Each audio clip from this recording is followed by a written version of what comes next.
Okay, well, a few minutes into the video, the cord out. This is what my laptop currently looks like. So if I kick the cord out, I kind of lose power instantly. I don't have a battery that works in this laptop. So yeah, this weird Frankenstein setup has caused me problems in the past, and it's part of the reason why I stopped working on the side scroller, because I had the battery died and the power jack on this thing was screwed up. So I had to like drill into it and solder it to the motherboard. But the good news is I don't have to worry about having added anything that you guys don't see because I lost everything that I was working on up until the last save. So I think we're good. What I was going to do is have units collide with other units. So under timer, in this section here, that oh wait a minute, I'm in the wrong spot. Right here. This is where we're going to do any collisions. Now what I'm going to do is anytime anything goes wrong, it's running its checks. If something goes wrong and it's colliding, I'm just going to say go to 1. What'll happen is the guy will stop. He won't update. These two lines of code won't occur. So his current position will not be set to the pretend variables or the pretend position that we've calculated. This isn't the best way to do it though, because if you even graze a building or graze another unit, the guy will stop. What would be better is to handle horizontal and vertical movement separately, so that if he grazes the side of a building, he'll still continue to slide past it, which is how most games handle that. Once you see how I do this, if I don't get a chance to split it and show both sides, you shouldn't have too much trouble figuring out how you would just handle horizontal and vertical separately. So here's what we're going to do. I'm going to say for W equals 1 to men, because I'm already using Z. Next W, I need to start off by making sure that we're not looking at myself, so W does not equal Z. It's not going to, of course the guy would collide with himself if that was the case, so we don't want that. If unit type does not equal 0, if the guy doesn't exist, we don't have to worry about collision. I'm going to say if ABS AZ minus AW. And what this is saying they're distance apart horizontally. So if this is less than 6, is that how wide these guys are? You can see here where, yeah, you can see that this is the place where you're going to want to, I gotta say 12 because it's technically double. You can see that instead of hard coding this in, this is where you would say the size of guy A and the size of guy B. You know, if your sizes are variable depending on the unit types. Most games have different sized units. This is where you would do it. If that's less than 12, then go to 1.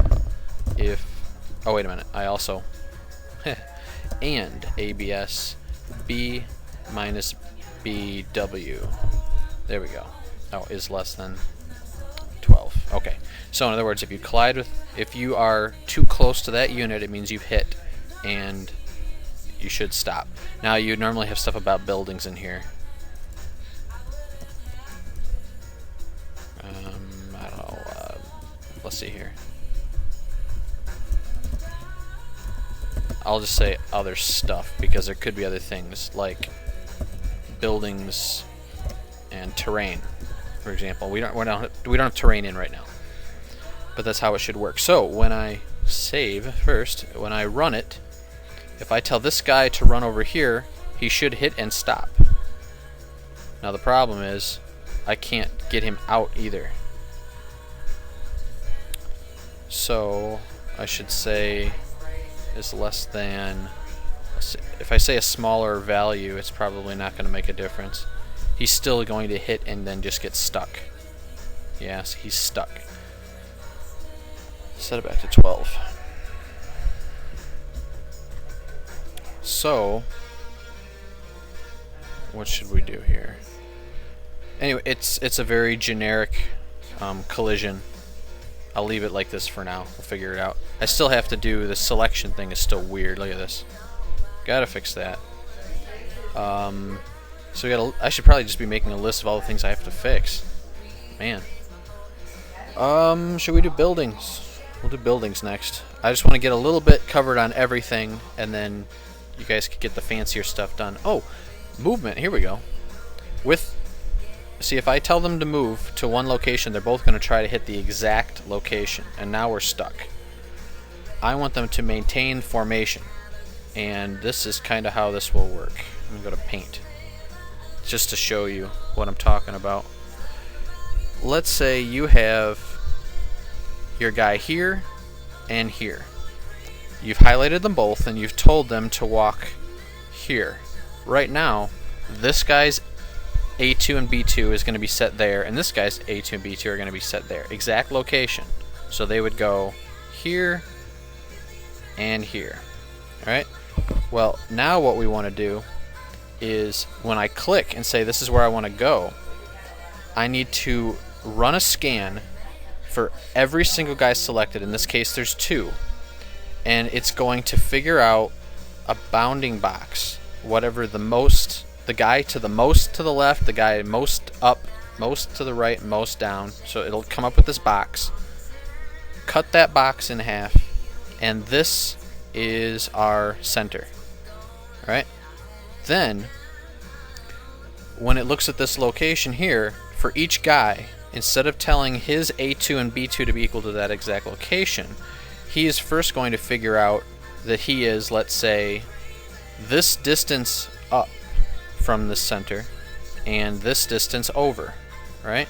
So it'll do that in reverse with this location. It'll say he's that far up and he's that far over, so his A2 and B2 will be here, and this other guy, hopefully you see where I'm going with this. From that central location, he's over this far and he's down that far. It'll do the same thing in reverse, so he's gonna go here. So now each guy, this guy, instead of running to the center, he will run here, and this guy will run here. So when they arrive, they've maintained their formation. Hopefully that makes... So, I'm actually going to keep this picture here, just in case we need it. So when we go to move, I'm going to need some temporary variables here. This is under picture 1, mouse down is for movement. So we're doing advanced movement now. I probably should have been doing the buildings, but while I'm thinking about it, I'm going to do the advanced moving. So here's where we would say he's moving to X and Y. I'm going to turn it into a block if.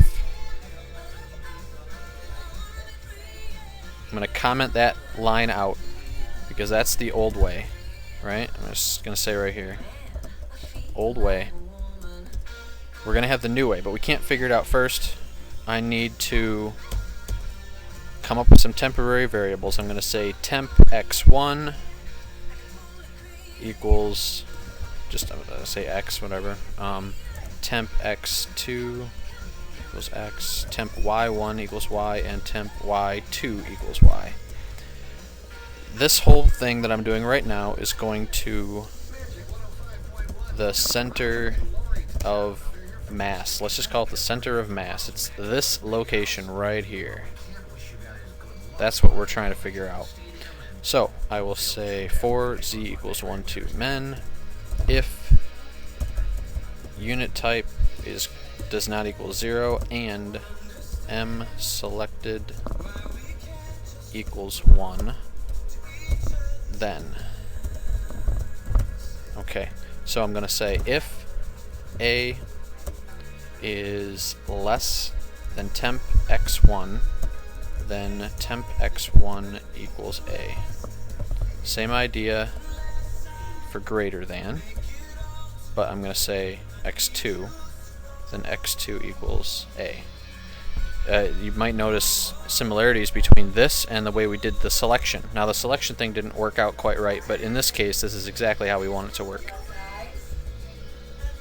So as this goes through, anybody who is currently farther to the left than where we're clicking, it's going to slide that line over. It's this green. This is basically temp x1, and this is going to be temp x2.